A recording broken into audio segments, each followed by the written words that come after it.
Bismillahirrahmanirrahim. Assalamualaikum warahmatullahi wabarakatuh. Alhamdulillah, alhamdulillahirabbil alamin. Wassalatu wassalamu ala asyrafil anbiya'i wal mursalin wa ala alihi wa sahabatihi ajmain, amma ba'du.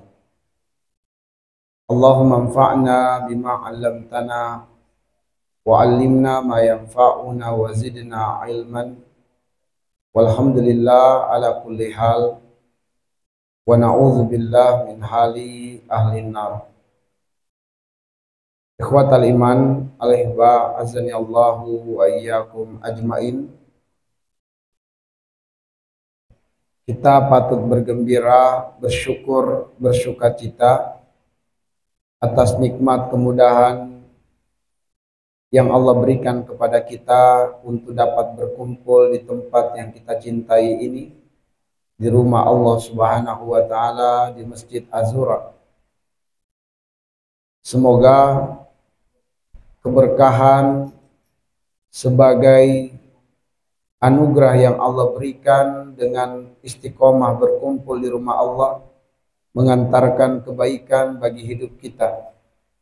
Semoga bertambahnya usia kita hari ke hari, disertai dengan bertambah ilmu, bertambah amal soleh, dan bertambah dekat dengan Allah Subhanahu wa Ta'ala. Semoga Allah mengistiqomahkan kita beribadah dan beramal soleh, mematikan kita sebagai muslim, dan mengumpulkan kita semua di dalam surganya. Ikhwatal iman, ahibazani Allah wa iyyakum. Pada kesempatan yang sangat berbahagia ini, kita akan berbicara kemerdekaan dalam perspektif Islam. Tentu agar supaya kita memaknai kemerdekaan sesuai dengan petunjuk Al-Quran. Dan Al-Quran adalah hudal linnas, pedoman hidup manusia. Adapun petunjuk Al-Quran untuk memaknai kemerdekaan adalah surah An-Nasr, surah yang insya Allah kita telah menghafalnya. Allah Subhanahu wa Ta'ala berfirman, "Idza jaa nasrullahi wal fath wa ra'aitan nasa yadkhuluna fi dinillahi afwaja fasabbih bihamdi rabbika wastaghfirhu innahu kana tawwaba." Artinya, idza jaa nasrullahi wal fath, jika datang pertolongan Allah dan kemenangan. Wa ra'aitan nasa yadkhuluna fi dinillahi afwaja, dan engkau melihat manusia masuk ke dalam agama Allah berbondong-bondong. Fasabbih bihamdi rabbika wastaghfirhu, bertasbihlah dengan memuji nama Tuhanmu dan beristighfarlah kepadanya. Innahu kana tawwaba, sungguh dia Allah, yaitu Tuhanmu, benar-benar maha pemberi taubat dan maha penerima taubat. Melalui satu surah yang mulia ini, ada 4 hal yang akan kita ketengahkan.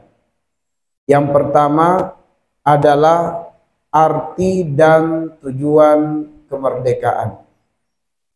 Yang kedua, hikmah kemerdekaan. Yang ketiga, hakikat kemerdekaan. Dan yang keempat, bagaimana cara mempertahankan kemerdekaan. Inilah 4 hal penting yang akan kita uraikan atau kita ketengahkan melalui satu surah yang mulia ini. Adapun yang akan kita uraikan pertama adalah arti dan tujuan kemerdekaan. Apa arti kemerdekaan dan apa tujuan kemerdekaan? Ikhwatal iman, ketika kita memperhatikan ayat yang pertama dari surat An-Nasr, sangat jelas, sangat tegas Allah memberitahukan kepada kita bahwa kemerdekaan itu adalah pertolongan Allah dan juga kemenangan yang nyata bagi orang-orang yang beriman. Sebab kemenangan terkadang Allah juga memberikan kepada orang-orang kafir. Kemenangan yang diberikan kepada orang kafir itu bukan pertolongan Allah atas mereka dan bukan kemenangan yang nyata untuk mereka, tapi disebut dengan istidraj. Adapun kemenangan yang Allah berikan kepada orang-orang yang beriman, itulah yang disebut dengan rahmat Allah. Itulah yang disebut dengan Nasrullah, dan itulah yang disebut dengan Al-Fath, atau kemenangan yang nyata. Kenapa? Karena tujuan kemenangan itu adalah sebagaimana firman Allah di dalam surat Al-Fath di ayat yang keempat, "Huwallazi anzalas sakinata fi qulubil mu'minin liyazdadu imanan ma'a imanihim." Sebab kemenangan yang bermakna Nasrullah dan Al-Fath itu adalah kemenangan yang menjadikan ketenangan merasuk ke dalam hati orang-orang yang beriman. Kemenangan yang menjadikan orang-orang yang beriman bertambah keimanannya. Sebab pertolongan Allah dekat dengan mereka dan Allah memenuhi janji. Wa kana haqqan alaina nasrul mu'minin. Kewajiban kami, kata Allah, menolong orang-orang yang beriman. Maka bertambahlah keimanan orang-orang yang beriman sebagai buah dari kemerdekaan yang mereka dapatkan dan mereka raih karena pertolongan Allah atas mereka. Maka watal iman ahibazani Allah wa iyyakum ajmain. Adapun kemenangan yang diperoleh oleh orang-orang kafir, sebab terkadang penjajah juga berhasil melakukan penjajahan atas suatu negeri dan mereka menganggap itu adalah kemenangan atas mereka, keberhasilan atas mereka. Betul. Tapi dalam perspektif Islam itu namanya istidraj. Kenapa? Karena kemenangan yang mereka dapatkan adalah untuk semakin mempertajam akar-akar kezaliman mereka kepada orang-orang yang berhasil dijajahnya atau dikuasainya. Selain itu, kemenangan itu tidak membuat mereka semakin dekat dengan Allah Subhanahu wa taala. Justru mereka semakin jauh dari Allah, semakin lupa dengan Allah Subhanahu wa taala.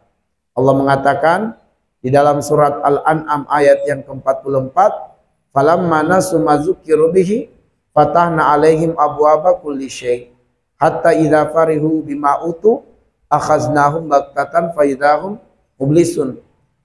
Mereka semakin jauh dari Allah, semakin diberikan kemenangan, semakin dibukakan untuk mereka pintu-pintu kesuksesan, pintu-pintu kemenangan, dan mereka dengan kemenangan itu untuk berbuat zalim, maka tidak ada yang bisa menghentikan kezaliman mereka kecuali kematian.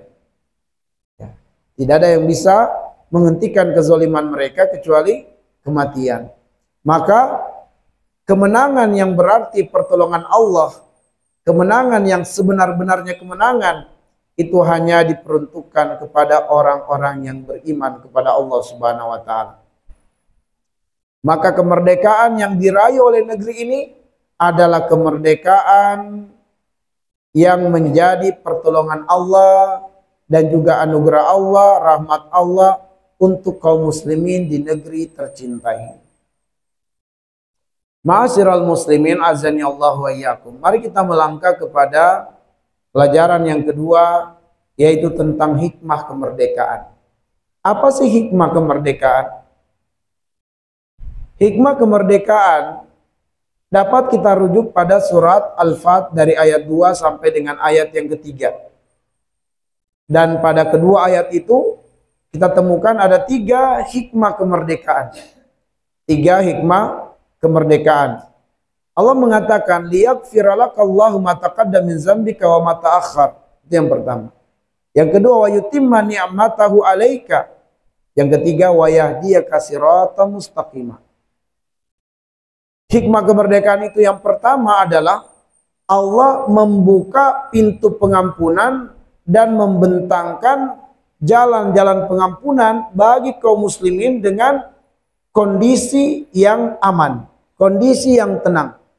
Sebab pintu-pintu pengampunan Allah serta jalan-jalan pengampunan Allah bagi kaum muslimin bisa terjadi dalam dua kondisi. Kondisi yang tidak menyenangkan atau kondisi yang menyenangkan.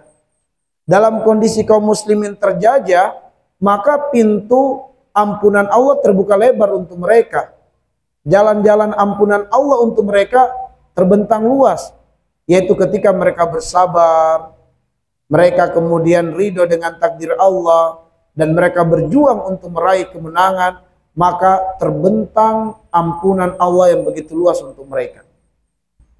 Tapi Allah sedang membuka pintu ampunan dan membentangkan jalan ampunan yang luas kepada kaum muslimin dalam kondisi aman. Maka inilah hikmah kemerdekaan itu yang pertama. Sehingga kaum muslimin mereka aman dan tenang beribadah kepada Allah, itu semua pengguguran dosa. Jalan ampunan, setiap langkah yang dia langkahkan ke masjid itu pengguguran dosa.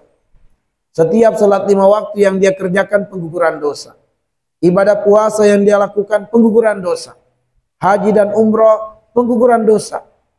Semua kita lakukan ibadah amal soleh dengan kemudahan, dengan ketenangan karena hikmah kemerdekaan, dan itu merupakan pintu ampunan yang luas dari Allah Subhanahu wa taala. Baik untuk dosa kita yang masa lalu ataupun yang akan datang. Kita bisa dengan mudah berpuasa di hari Arafah yang itu menjadikan dosa kita setahun lalu, setahun yang akan datang diampuni oleh Allah Subhanahu wa taala. Mudah sekali. Itulah hikmah kemerdekaan yang pertama, yaitu terbukanya pintu ampunan dan terbentangnya jalan-jalan ampunan yang luas untuk kaum muslimin dalam keadaan yang aman. Yang kedua, wa yutimma ni'matahu 'alaika, bahwa melalui kemerdekaan Allah sedang menyempurnakan nikmatnya untuk kaum muslimin. Apa seutama-utama nikmat yang Allah berikan kepada kaum muslimin? Nikmat iman, nikmat Islam. Itu seutama-utama nikmat. Melebihi kenikmatan harta dunia. Di dalam surat Yunus ayat 58, Allah mengatakan, Kul bifadlillahi wa birahmatihi fabidzalika falyafrahu huwa khairum mimma yajma'un. Katakanlah dengan karunia Allah dan rahmat Allah berupa iman Islam, hendaklah dengan kedua nikmat itu mereka bergembira, bersyukur, bersukacita. Kenapa? Huwa khairum mimma yajma'un. Nikmat iman, nikmat Islam lebih utama dari semua kekayaan dunia yang dapat dikumpulkan oleh manusia. Hikmah kemerdekaan adalah untuk menyempurnakan nikmat iman dan nikmat Islam. Melalui kemerdekaan kita bisa menyempurnakan rukun Islam. Kita bisa haji dan umroh tanpa ada rasa takut, tanpa ada rasa khawatir, tanpa ada intimidasi. Kita bisa melaksanakan sholat 5 waktu dengan mudah, bahkan melaksanakannya di masjid.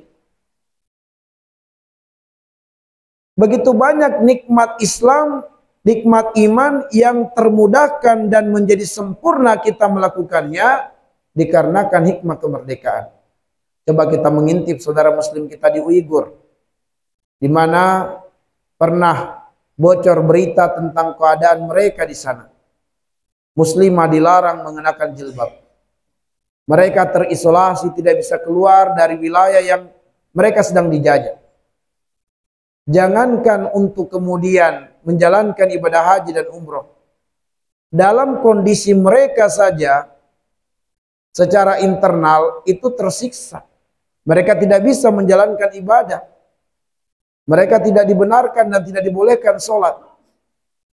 Dan kemudian para tentara-tentara komunis yang menjajah mereka boleh tinggal di rumah-rumah kaum muslimin. Dan mereka harus diperlakukan sebagai raja. Jika ada muslimah di dalam rumah yang mereka tempati, maka muslimah itu harus menyerahkan kehormatannya atau bersedia untuk ditiduri oleh tentara tadi. Tidak boleh menolak. Ini adalah kondisi saudara muslim kita di sana. Mereka nggak bisa sholat di rumahnya. Sebab kenapa? Tentara mengawasi mereka. Jika mereka sholat, maka ditendang mereka. Lihatlah betapa sulitnya mereka menjalankan ibadah dan ketaatan kepada Allah Subhanahu wa taala dalam kondisi terjajah demikian. Maka hikmah kemerdekaan wa yutimma ni'matahu 'alaika. Allah menyempurnakan nikmat iman, nikmat Islam untuk kita. Kita bisa menambah iman kita bisa menyempurnakan rukun Islam kita karena hikmah kemerdekaan. Hikmah kemerdekaan yang ketiga, wa yahdiyaka siratan mustaqimah. Allah mudahkan kita untuk menjemput hidayah dengan menuntut ilmu. Itu adalah hikmah kemerdekaan. Jangankan di luar negeri, di dalam negeri kita aman belajar. Kita bisa berpindah dari satu masjid ke masjid yang lain untuk belajar. Kita bisa berkumpul seperti ini tanpa ada larangan, tanpa ada ancaman, tanpa ada teror. Di mana-mana menara masjid terdengar seruan azan. Nggak ada larangan. Itulah hikmah kemerdekaan. Kita bisa belajar kita bisa menyebarkan dakwah, belajar dan menyebarkan dakwah di TikTok, di Facebook, di YouTube, di Instagram. Betapa mudahnya kita belajar dan menyebarkan dakwah. Bahkan tidak sedikit yang terdata pemuda-pemudi bangsa ini, mereka belajar di Mekah, belajar di Madinah, belajar di Yaman, belajar di Mesir, belajar di Sudan. Masya Allah, betapa mudahnya. Inilah hikmah kemerdekaan. Sehingga Allah meluaskan bagi kita jalan-jalan untuk menjemput hidayah dengan menuntut ilmu.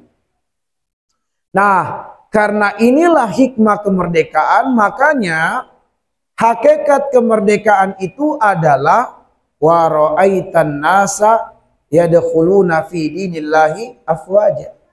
Itulah hakikat kemerdekaan. Engkau melihat manusia masuk ke dalam agama Allah berbondong-bondong. Itulah hakikat kemerdekaan. Kembali manusia kepada Allah, itulah merdeka. Yang belum kembali kepada Allah belum merdeka. Sehingga harusnya data sensus, ya, harusnya data atau sensus tentang kondisi keadaan kaum muslimin itu harusnya dilakukan di 17 Agustus. Didata berapa banyak warga muslim di satu komplek yang belum bisa baca Quran. Didata ada 100 orang. Nah, 17 Agustus tahun mendatang angka 100 orang itu sudah tidak ada. Sebab semua sudah menjadi mahir baca Quran. Dilakukan pendataan berapa banyak warga muslim di satu komplek yang belum sholat atau sholat tapi belum di masjid. Didata.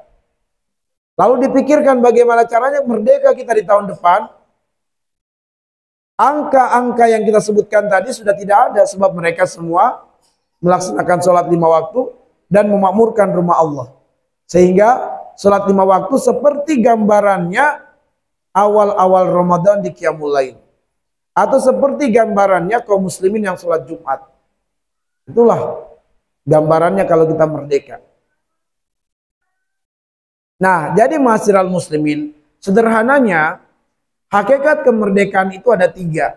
Hakikat kemerdekaan itu ada 3. Yang pertama, ikhrajul ibad min ibadatil ibad ila ibadati rabbil ibad. Merdekanya manusia atau terbebasnya manusia dari penyembahan kepada makhluk menuju kepada penyembahan hanya kepada Allah Subhanahu wa taala yang telah menciptakan makhluk.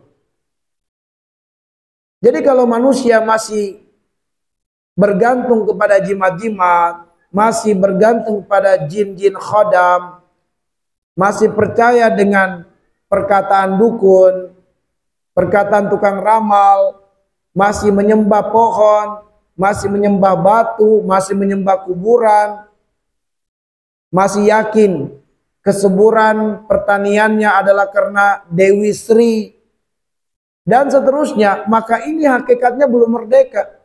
Sebab mereka masih menggantungkan hidup mereka kepada makhluk. Belum merdeka.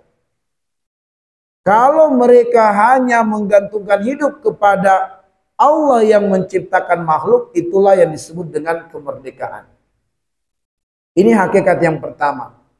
Hakikat yang kedua, ikhrajul ibad min diqid dunya ila sa'atil akhirah. Manusia benar-benar merdeka kalau telah terbebas dari sempitnya dunia menuju kepada luasnya akhirat. Nabi mengabarkan kepada kita bahwa surga itu huffat bil makarih. Surga itu dikelilingi oleh hal-hal yang tidak menyenangkan. Surga diliputi oleh hal-hal yang tidak disukai oleh syahwat. Sedangkan kita hidup di dunia ini, syahwat kita suka kepada hal-hal yang menyenangkan. Surga dikelilingi oleh hal-hal yang tidak disukai syahwat. Syahwat kita di dunia menyukai hal-hal yang menyenangkan. Ketika Allah mengatakan, "Qul la yastawi al-khabisu wat thayyibu walau a'jabaka kasratul khabis." Tidak sama antara yang buruk dan yang baik. Tidak sama antara yang haram dan yang halal. Tidak sama antara yang batil dan yang hak. Meskipun kalian lebih suka kepada yang haram, lebih suka kepada yang batil, lebih suka kepada yang buruk. Itu syahwat kita. Maka orang yang terpenjara oleh sempitnya dunia adalah orang yang hidup untuk memperturutkan hawa nafsu. Sementara memperturutkan hawa nafsu di dunia ini tidak akan pernah terpuaskan dengan dunia. Tidak akan pernah terpuaskan. Maka jika dia telah menemukan satu lembah emas, syahwatnya akan menuntut lembah emas yang kedua. Demikian seterusnya. Sehingga mereka yang memperturutkan hawa nafsu akan terpenjara oleh kehidupan dunia dan dikhawatirkan dia tidak menemukan jalan menuju surga. Karena surga diliputi oleh hal-hal yang tidak menyenangkan. Maka ihwatal iman ahibazani Allah wa iyyakum. Kemerdekaan itu artinya terbebasnya manusia dari sempitnya kehidupan dunia.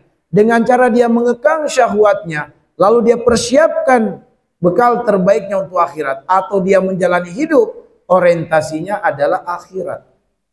Itulah yang disebut dengan merdeka. Maka siapa yang hidupnya masih memperturutkan hawa nafsu, maka dikhawatirkan dia tidak menemukan jalan menuju surga, itu berarti dia belum merdeka.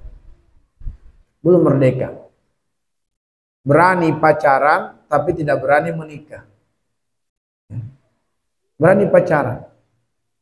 Atau sudah menikah, berani selingkuh daripada poligami. Ini adalah orang yang belum merdeka. Para pejabat mereka korup. Para pedagang, mereka curang dalam takaran timbangan. Para pelaku ekonomi, mereka berakat riba. Ini adalah orang-orang yang terpenjara oleh dunia. Yang terpenjara oleh dunia. Dan itu belumlah merdeka. Baik. Kemudian hakikat kemerdekaan yang ketiga. Ikhrajul ibad min jauril adiyan ila adlil Islam. Terbebasnya manusia dari kezoliman ajaran-ajaran selain Islam menuju keadilan ajaran Islam. Ketika Allah mengatakan inna dina indallahil Islam, apa arti dari din? Arti dari din itu adalah ajaran, agama, seperangkat aturan, model hidup, gaya hidup. Itu arti dari agama. Sehingga ajaran apapun jika bertentangan atau menyelisihi ajaran Islam, maka kita harus mengambil ajaran Islam. Itulah yang merdeka. Ad-din juga bisa bermakna adat istiadat. Sehingga apabila ada adat istiadat yang bertentangan dengan ajaran Islam, maka tinggalkan adat istiadat dan pilih ajaran Islam. Maka ajaran Islam menjadi muhaimin. Dia menjadi hakim untuk semua ajaran-ajaran selainnya. Ajaran Islam boleh diikuti, ajaran selain Islam boleh diikuti kalau tidak bertentangan secara prinsip dengan ajaran Islam. Tapi jika ajaran-ajaran bertentangan dengan prinsip ajaran Islam, maka tinggalkan dan pilih ajaran Islam. Maka ikhwatal iman, tidak sedikit muslimah dia kemudian diterima bekerja di suatu perusahaan dengan gaji yang besar, tapi syaratnya harus melepaskan jilbab. Maka tidak boleh kemudian dia berani merelakan jilbabnya terlepas demi mendapatkan keuntungan masuk di perusahaan tersebut. Jangan. Ajaran Islam lebih tinggi daripada yang lainnya. Gaji dia, rezeki dia bukan di tangan pemilik perusahaan itu. Gaji dia, rezeki dia di tangan Allah Subhanahu wa taala. Jangan sampai dia korbankan imannya, akidahnya, prinsipnya sebagai muslimah. Baik, inilah yang dimaksudkan dengan hakikat kemerdekaan, yaitu kembalinya manusia kepada Allah. Dan kalian melihat manusia berbondong-bondong masuk ke dalam agama Allah.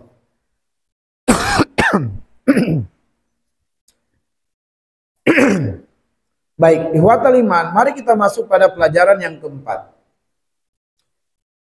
Bagaimana cara mempertahankan kemerdekaan? Karena kemerdekaan ini adalah nikmat dari Allah Subhanahu wa taala, dan nikmat ini bisa ditarik oleh Allah. Nikmat ini bisa dicabut oleh Allah Subhanahu wa taala, dan Allah kuasa untuk itu. Maka kemerdekaan bisa diberikan kepada kaum muslimin dan bisa ditarik oleh Allah Subhanahu wa taala. Kenapa? Karena dunia ini enggak ada nilainya di sisi Allah Subhanahu wa taala. Nilainya manusia itu imannya, dan imannya itu tidak akan tergoyahkan, tidak akan ternodai dalam kondisi merdeka atau dalam kondisi tidak merdeka. Selagi dia beriman kepada Allah, maka dia mulia di sisi Allah dan dia akan sukses di akhirat nanti. Maka orang yang beriman kepada Allah dengan keimanan yang benar, dalam kondisi merdeka dia taat kepada Allah, dalam kondisi terjajah dia tetap taat kepada Allah. Namun kemerdekaan ini adalah ujian dari Allah. Allah bisa mencabutnya, Allah bisa memberikannya, dan Allah bisa melanggengkannya. Itu kuasa Allah, terserah Allah. Qulillahumma malikal mulki tu'til mulka man tasya wa tanzi'ul mulka mimman tasya wa tu'izzu man tasya wa tuzillu man tasya biyadikal khair innaka ala kulli syai'in qadir. Allah kuasa untuk memberikan kekuasaan kepada siapa yang dia kehendaki. Allah pun kuasa mencabut kekuasaan dari siapa yang dia kehendaki. Terserah Allah, di tangan Allah lah kekuasaan. Maka kita khawatirkan dan kita takutkan nikmat kemerdekaan ini dicabut oleh Allah, itu yang kita takutkan. Apatah lagi hutang negeri ini, Masya Allah, ya, sudah sangat besar hutang negeri ini. Ya, sudah sangat besar hutang negeri ini. Maka jika kemudian hasil pendapatan negeri kita yang hanya cukup untuk membayar bunganya, belum pokoknya, lalu kemudian kondisi negara kita juga sedang diobok-obok, dirusak dari dalam supaya chaos. Supaya apa yang terjadi? Supaya jangankan pokok hutang pun tak terbayar, maka ini merupakan makar dari negara-negara luar yang menginginkan negeri ini untuk dikuasai oleh mereka. Ya, dengan dalih pelunasan hutang, negeri kita akan diambil alih oleh mereka. Maka hati-hati ikhwatal iman, negeri ini bisa dicabut oleh Allah kemerdekaannya. Maka tugas kita yang benar-benar cinta dengan negeri ini adalah mempertahankan negeri ini, menjaga negeri ini, kemerdekaannya.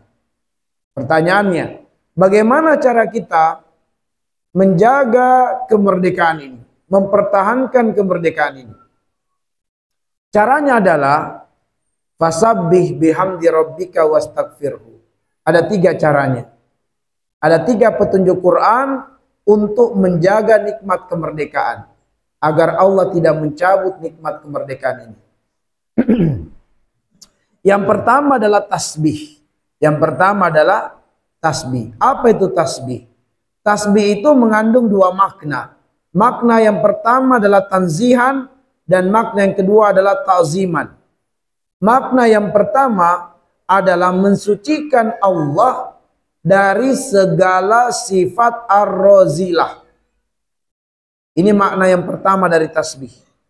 Mensucikan Allah dari segala sifat ar-razilah, dari segala sifat rendahan. Sifat ar-razilah mungkin ada dan melekat pada manusia, mustahil ada pada Allah. Manusia ada yang pengecut, Allah tidak mungkin pengecut. Manusia lemah, Allah tidak lemah. Manusia ada yang berkhianat, Allah wallahu la yukhliful mi'ad, tidak akan berkhianat. Maka Allah suci dari segala sifat ar-razilah. Lalu kemudian makna tasbih yang kedua adalah ta'ziman, mengagungkan Allah, menghebatkan Allah, meninggikan Allah dalam 4 hal. Dalam 4 hal. Yang pertama, mengagungkan dan meninggikan Allah dalam zatnya. Yang kedua, mengagungkan dan meninggikan Allah dalam nama-nama dan sifat-sifatnya. Yang ketiga, mengagungkan dan meninggikan Allah dalam kemampuannya. Dan yang keempat, meninggikan Allah dalam perbuatannya. Dalam perbuatannya. Maka orang yang berbuat syirik kepada Allah itu adalah orang yang tidak mengagungkan zatnya Allah Subhanahu wa taala. Maka apabila banyak terjadi kesyirikan, itu bisa mencabut nikmat kemerdekaan ini.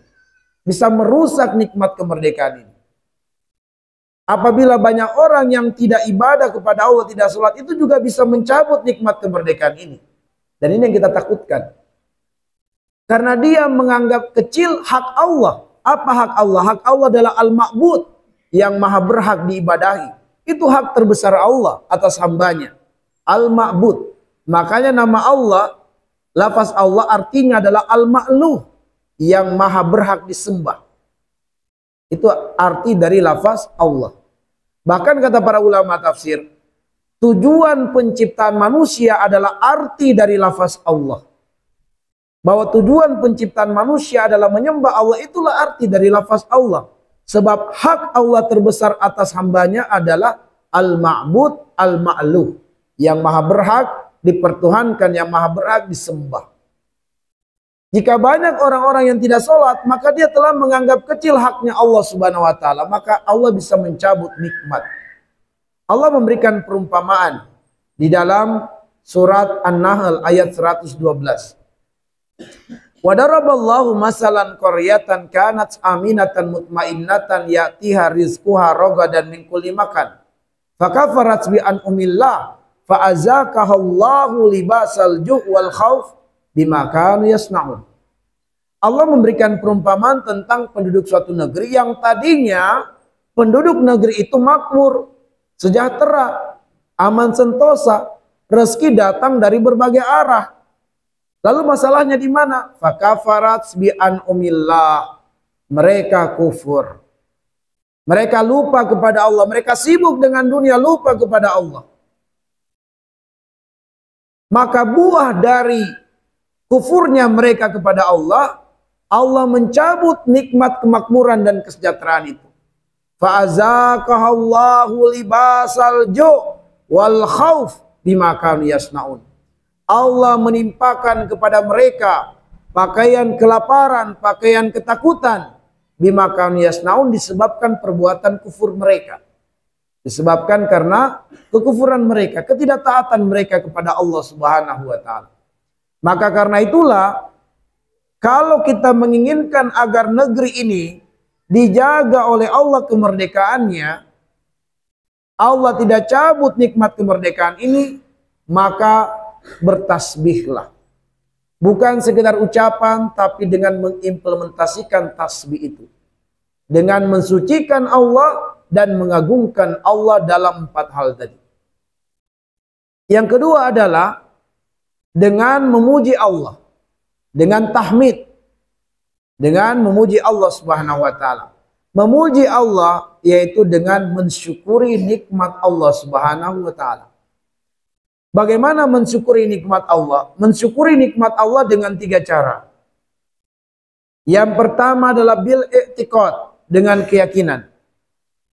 Kita yakin bahwa kemerdekaan ini datang dari Allah, bukan karena pahlawan, bukan. Pahlawan hanyalah segelintir orang yang dipilih Allah, digerakkan hatinya oleh Allah untuk berjuang, dan Allah meridhoi perjuangan mereka sehingga Allah menurunkan kemenangan. Bukan kemenangan itu datang karena pahlawan, tapi kemenangan ini datang dari Allah yang meridhoi perjuangan para pahlawan. Makanya Allah tidak suka orang-orang yang sombong dan orang-orang yang bangga diri. Di dalam surat Al-Hadid ayat 23, wallahu la yuhibbu kulla mukhtalin fakhur. Allah nggak suka dengan orang yang sombong lagi membanggakan diri. Siapa itu yang sombong dan membanggakan diri? Orang-orang yang menyandarkan keberhasilan dan kesuksesan bukan kepada Allah tapi pada dirinya. Kenapa Allah murka kepada Qarun? Sebab Qarun itu di dalam surat Al-Qasas ayat 68, dia mengucapkan innama utituhu ala ilmin indi. Semua keberhasilan ini, kesuksesan ini, saya dapatkan karena memang saya yang hebat. Saya yang pintar, saya yang cerdas. Ini yang Allah murka kepada Qarun. Maka kemerdekaan ini tidak boleh kemudian kita katakan karena para pahlawanlah sehingga negeri ini merdeka. Bukan. Tapi karena karunia Allah yang meridhoi perjuangan para pahlawan. Kemenangan negeri ini bukan karena senjata negeri ini telah modern, bukan. Kemenangan negeri ini bukan karena banyaknya kaum muslimin, bukan. Tapi kemenangan negeri ini adalah karena pertolongan Allah datang dari Allah. Bukankah teguran Allah kepada baginda Nabi dan kaum muslimin secara umum ketika perang Hunain adalah karena mereka menggantungkan kemenangan, kekuatan bukan lagi kepada Allah, tapi kepada jumlah dan juga kepada senjata. Mereka mengatakan setelah Mekah ditaklukkan, kaum muslimin kemudian berusaha menaklukkan Hunain, mereka mengatakan kita pasti menang. Kenapa mereka berkeyakinan demikian? Mereka mengatakan jumlah kita banyak. Senjata kita sudah lengkap dan modern. Dulu di Badar jumlah kita sedikit. Senjata kita ala kadarnya, tapi kita menang. Maka hari ini senjata kita lengkap, jumlah kita lebih banyak, 3 kali lipat dari musuh, pasti kita menang. Apa yang terjadi? Allah buat mereka kalah di tahap pertama. Kenapa? Karena mereka menggantungkan kemenangan bukan kepada Allah, tapi pada jumlah dan senjata, dan itu Allah tidak suka.